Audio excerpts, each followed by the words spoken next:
Welcome to the 107th Ravens, pilot. I'm Lieutenant Samza, squadron leader. As you know, the Aquitaine is now en route to the Gamma Draconis system. The details of the situation there have been classified at the highest level, so I'm as much in the dark as you are. The Admiral will brief the crew when we reach 3rd Fleet Headquarters in Capella. The 107th is a heavy assault squadron, so our fighter of choice is the Hercules Mark II. Implementing advances in fusion drive technology, the Mark II improves the assault fighter's speed and maneuverability without sacrificing loadout. The Herc has only 2 missile banks, but its ordnance capacity is greater than the Myrmidons. The original Herc won the Great War, so we're proud to carry on the tradition. I recommend that you review the Herc 2 training modules before the Aquitaine arrives in Capella. These modules review advanced tactics, such as countermeasures and energy management. The Herc 2 is slower than the Myrmidon you've been flying with the 53rd, so learn how to evade missiles and equalize shields. These skills will help you push your fighter to the limits. Master them, and the life you save may be your own. According to your file, you are now authorized to use the GTW-5A Prometheus R, the GTM-19 Harpoon, and the GTM-4 Hornet missile. The Prometheus R is a retrofit of a cannon developed during the Great War. After the Alliance lost contact with Earth, we lacked materials required for mass production, so engineers developed this retrofit version. The Prometheus packs a bigger wallop than the Subak HL-7, but it will drain your power reserves with extended use. The Harpoon and the Hornet are both aspect-seeking missiles.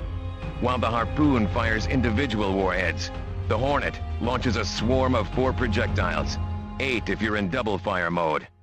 The training modules cover the proper technique for firing aspect-seeking missiles, so be sure to review that section carefully. That's all for now, pilot. The Aquitaine will arrive in Capella in 4 hours. Welcome to Training Simulator Module TSM-107M, Advanced Qualification for the Hercules Mark II Heavy Assault Fighter. This module has been designed to acquaint pilots with communication systems, countermeasures, and aspect-seeking missiles. Welcome to Module TSM-107M, pilot. Don't touch the controls until you are told to do so. You will fail this session if you do not follow instructions carefully. Let's begin with messaging. For Class A qualification, you learned how to call in a support ship to rearm and repair subsystems.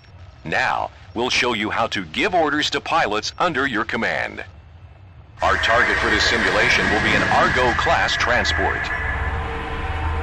Target the transport. Use your hostile Good. Now you'll call in your reinforcements. Press the communications key to bring up the messaging window. Select reinforcements. Then, select the wing you want to call in. Well done. Confirm that you still have the transport targeted.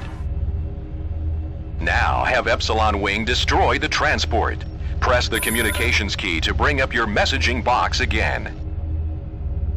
Select 2 to transmit your orders to a specific wing. Then Roger hit that, 1 to choose target. Epsilon Wing. By selecting Epsilon Wing, you are sending your order. Well done, pilot. Let's try this again. Now, press the 1 key, and Epsilon will destroy your target. Order Epsilon Wing to destroy Transport 2. Do you remember your previous instruction? If not, consult Roger the that, sir. directives Engaging list. your target.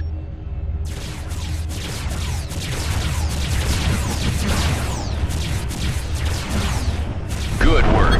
Be aware that fighter wings are less effective against larger targets. Bombers or vessels with beam turrets are usually required to destroy warships larger than cruiser class.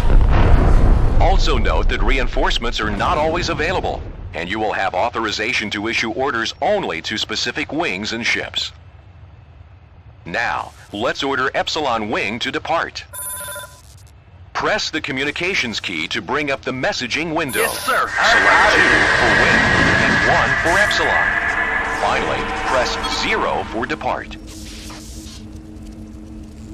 Excellent work. As you gain experience in combat, using the communications interface will become second nature. All right, pilot, Now it's time to learn about countermeasures. When you launch a countermeasure, you present a new target for pursuing missiles. In theory, the missile should hit the countermeasure instead of ripping a hole through your hull. You need to use countermeasures to survive in battle, but you'll soon learn this tactic does not always work. For this exercise, we'll bring in a Leviathan-class cruiser.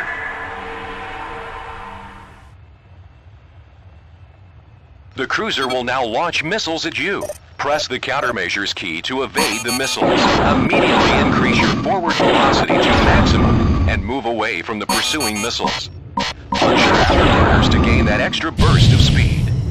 A yellow triangle will appear on your HUD, indicating the vector of the missile's approach. Try to keep this indicator in the 3 or 9 o'clock position. When the missile is nearly upon you, launch the countermeasure. Listen to the beeping sound of the missile lock to gauge the distance of the missile. The quicker the beeps, the closer the missile. While launching countermeasures, turn your fighter hard in sharp movements. This will also help throw the missile off your trail. If you evade the missile, an indicator will display in the upper portion of your targeting reticle. This will alert you to the fact that you successfully avoided the projectile. The number of countermeasures remaining is indicated on your HUD below the weapons display. If you run out of countermeasures, call in the support ship to reload.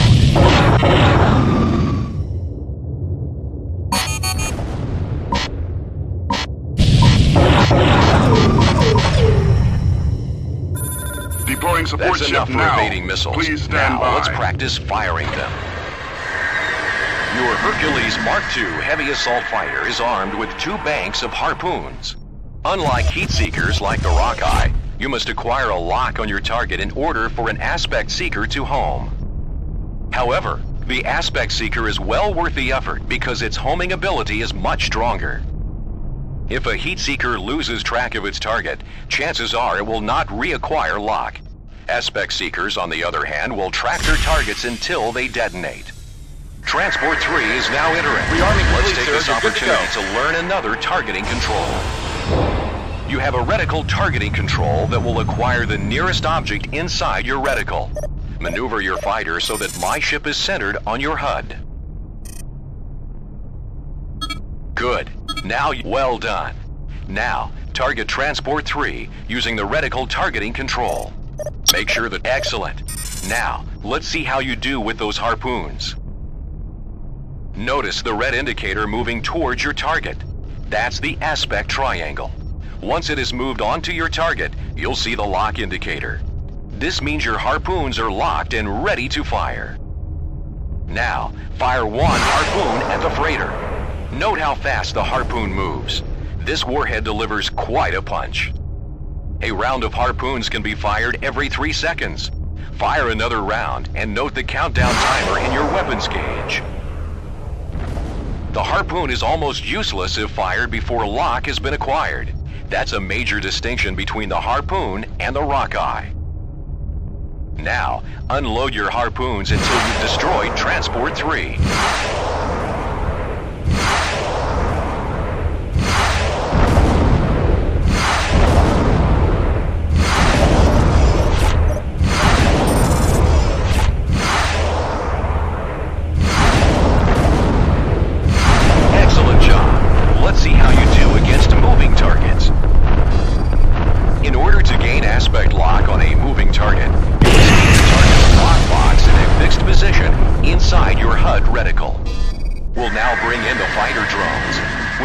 Drone enters, target it, and acquire lock. Try to keep the target indicator in the center of your HUD reticle. Once you have acquired lock, fire a harpoon to destroy the drone. These drones will not be using countermeasures.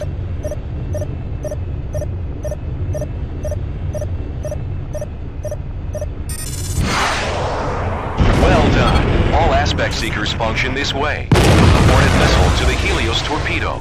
In general, the larger and more powerful the warhead, the longer it will take to acquire lock and countdown between volleys. Now, let's have you face a real challenge. Multiple wings will appear simultaneously. Destroy them all. You must be in range of your target before you can gain aspect lock. Hit your burners to intercept the drones.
This concludes Module TSM-107M. Engage your subspace drive to end this simulation.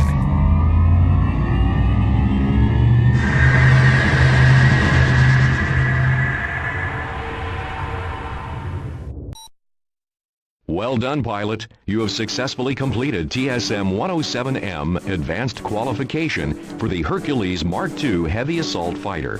You are advised to proceed to Training Simulator Module TSM-107SE, covering shield management and the energy transfer system. Welcome to Training Simulator Module TSM-107SE, Advanced Qualification for the Hercules Mark II Heavy Assault Fighter. This module has been designed to acquaint pilots with shield management and the energy transfer system. TSM units are approved for use as part of the GTVA combat. Welcome to Module TSM-107SE, pilot. Don't touch the controls until you are told to do so. You will fail this section if you do not follow instructions carefully. First, let's take a look at the gauges and controls for your shield system. The Alliance acquired shielding technology from the Shivans during the Great War. Shield systems have been standard on Terran Vasudan fighters and bombers for over 30 years. Your shield system generates an energy shell that protects the hull of your ship from primary fire and missile blasts. As they absorb damage, your shields will weaken. However, your fighter will automatically regenerate its shields over time. Your shield integrity gauge is located in the lower right of your HUD. This gauge is now flashing. Your shield is divided into 4 quadrants. Each quadrant can withstand limited damage. When a shield quadrant sustains damage, the corresponding section of your shield integrity gauge will flash. Observe. Note the front of your shield is flashing as if you've taken a hit. Observe how the gauge changes as your shield sustains more damage. When a shield quadrant has been destroyed, all damage on that quadrant will impact the hull of your fighter. Your shields will regenerate themselves automatically. Let's accelerate this process to save time. Now observe as the front quadrant of your shield repairs itself to full strength.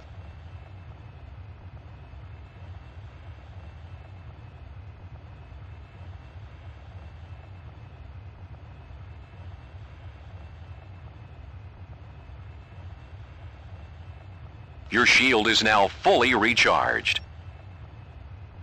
Effective shield management can mean the difference between life and death. The simplest way to manage your shield is the Equalize Quadrants function. I have damaged your front quadrant again. Use your Equalize Quadrants function to repair your shields.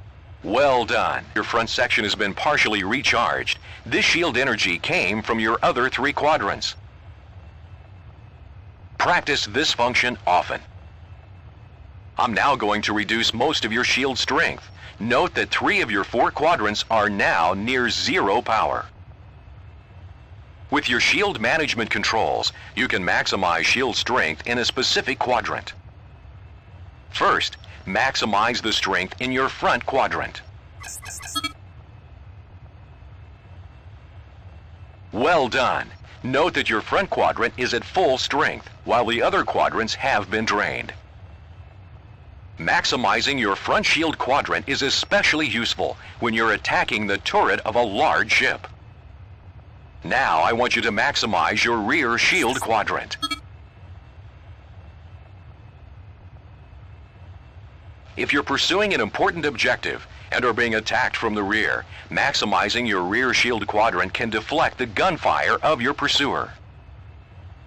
Now, equalize quadrants again to distribute shield energy evenly around your ship. We will conclude this module with an overview of your Energy Transfer System, or ETS.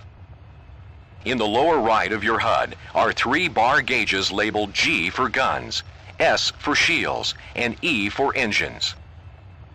You can use your ETS controls to augment or diminish the energy allocated to each of these 3 systems. First, let's increase your weapon's energy allocation. Observe that as you divert power to weapons, the energy levels for shields and engines drop.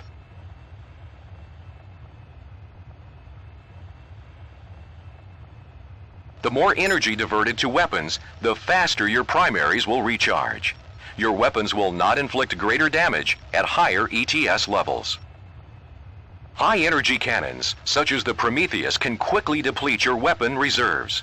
If you require a sustained barrage of gunfire, diverting energy to primaries may be necessary. Now, let's increase your shield allocation. The higher your ETS setting for shields, the faster they'll recharge. Increasing your shield allocation may be critical in combat situations, such as stopping to rearm your fighter or flying through heavy flak. Now, divert more power to your engines.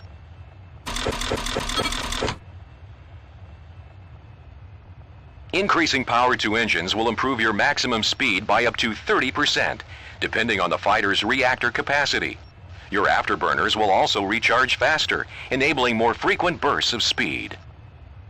For a slower fighter like the Hercules Mark II, increasing engine power may be necessary to chase down more maneuverable targets or cover large distances quickly. Well done. This concludes Module TSM-107-SE. Engage your subspace drive to end this simulation.